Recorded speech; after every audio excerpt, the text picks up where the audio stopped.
उनके हमेशा सामाजिक कार्यक्रमों में सहयोग करने वाले साथी जावेद भाई, और उन्हीं से हम लोग मुलाकात करने आए थे, क्योंकि वर्तमान सरकार जो इतना उनके साथ जघन्य अपराध और अन्याय कर रही है, जो बिल्कुल कहीं न कहीं से बर्दाश्त करने लायक नहीं है। लेकिन चूँकि वर्तमान सरकार पूरी तरह से अन्याय पर आमादा है, जिनको अपने जनपद के जेल में न रख करके, जिनका न कभी कोई आपराधिक इतिहास रहा है, बल्कि इन्होंने हमेशा आपसी सामाजिक सौहार्द बनाने का काम किया, उन्हीं से मिलने के लिए हम लोग इसी में आए थे। और धन्यवाद देते हैं हम लोग अपने नेता आदरणीय अखिलेश यादव जी का, जो प्रदेश के उन तमाम साथियों पर लगातार निगाह बनाए रखते हैं जिनके साथ वर्तमान सरकार अन्याय कर रही है। उनसे मिलने के लिए, उनके सहयोग के लिए समाजवादी पार्टी का एक पैनल हमेशा जाता, उसी के तहत हम और हमारे साथ हमारे जिला अध्यक्ष आदरणीय योगेश यादव जी और आपके जनपद देवरिया के आदरणीय डॉक्टर दिलीप यादव जी, सम्मानित सभी साथी सहित हम लोग उनसे मिले। रिपोर्ट पर दंगे का आरोप था, जो है फिर आप लोग मिलने आए हैं। आरोप तो पुलिस ने लगाया है, बाकी न उनका उस घटना से कोई मतलब था, न जहाँ की घटना है वहाँ के वो रहने वाले हैं। ये पुलिस ने किसी पॉलिटिकल एक मान लिया जाए कि राजनीतिक प्रद्वंद्वतावश उनको परेशान करने के लिए, जहाँ की घटना है न वहाँ से उनका कोई लेना लादना है। सामान्य रूप से पुलिस ने उनको बुलाया, वो अपनी स्कूटी से चलकर थाने गए। थाने में पुलिस ने उनसे कुछ चर्चा की, उसके बाद उनको बैठा लिया गया और बैठाने के बाद उनको मुकदमे लाद करके जेल भेजा गया।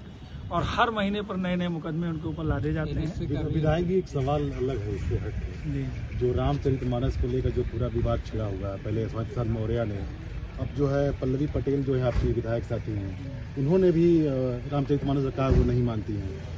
आपका क्या व्यू है और क्या कहना है इस पर आपका? मैं सिर्फ इसमें इतना कहना चाहता हूं कि मेरे ख्याल से मेरे सभी बड़े नेताओं का स्पष्टीकरण और बयान आपके सामने पूरी तरह से आ गया है।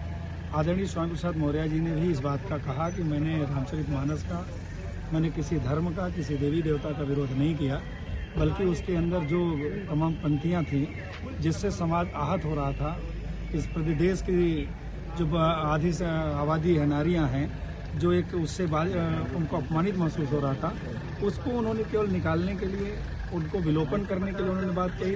और हमारे राष्ट्रीय अध्यक्ष जी ने भी कोई ऐसी बात नहीं कही है जिससे धर्म या रामचरितमानस कहीं सामने आड़े आता हो। उससे ज़्यादा तो आज इस देश के अंदर चर्चा होनी चाहिए जो जाति के सवाल पर आरएसएस के उन्होंने कहा, भागवत जी ने कहा, उस पर चर्चा होनी चाहिए। रामचरितमानस में तो उन्होंने, हमारे नेताओं ने सिर्फ इतना कहा है जो समाज के लिए उचित। आप भी चाहते हैं चौपाई हट जाए जिसकी बात हो रही बार बार आ रही है? हम नहीं। हाँ।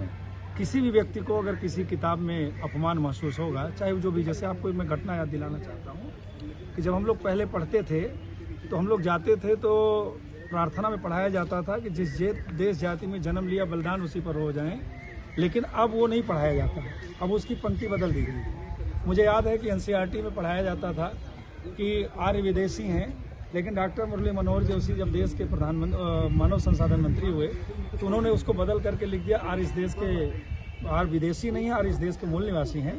तो अगर जागरूकता बढ़ी है, समाज में कहीं अगर जरूरत महसूस हो रही है, और अगर लगता है, सरकार को लगता है या लगता है, तो इसके लिए विधानसभा, लोकसभा है, एक इमरजेंसी विधानसभा बुला करके उस पर चर्चा करा लेनी चाहिए। कहो हम शुद्ध हैं, नारा ठीक है, जो पोस्टर लग रहे हैं। देखिए, व्यवस्था के अनुसार तो हम शूद्र हैं।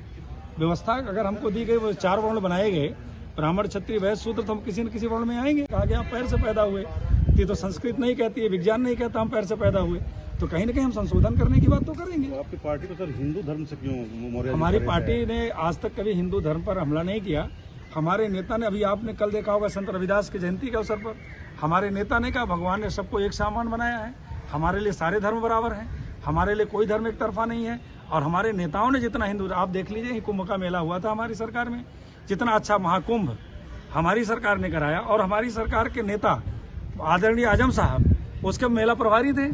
जे आप समझिए कि हिंदुओं का मेला और हमारा जो नगर विकास मंत्री आदरणीय आजम साहब ने करा, और इतना अच्छा मेला आज तक आज़ादी के बाद इतिहास में कोई नहीं करा सका। रामचरितमानस पर उंगली उठी है, उनको महासचिव बना दिया गया है। नहीं, महासचिव रामचरितमानस अलग विषय है, महासचिव अलग विषय है। वो हमारे पार्टी के नेता हैं, वो हमारे राष्ट्रीय अध्यक्ष जी का निर्णय है। हम लोग उनके निर्णय का स्वागत करते हैं और उनके निर्णय के आधार पर ही हम लोग आगे बढ़ने। अन्य धार्मिक पुस्तकों की कोई आलोचना नहीं कर रहा है आप लोग की पार्टी में, क्यों? लेकिन हिंदू धर्म की, मैं जहाँ तक समझता हूँ कि हमने अब हिंदू धर्म की भी आलोचना नहीं की है। ये केवल तथाकथित लोगों ने कहा कि हमने हिंदू धर्म की आलोचना की है।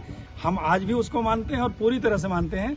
बस केवल जो दूसरे धर्मों पर आप चर्चा करना चाहते हैं, उस दूसरे धर्मों के खिलाफ तो इस देश के अंदर सरकार चलाई जा रही है।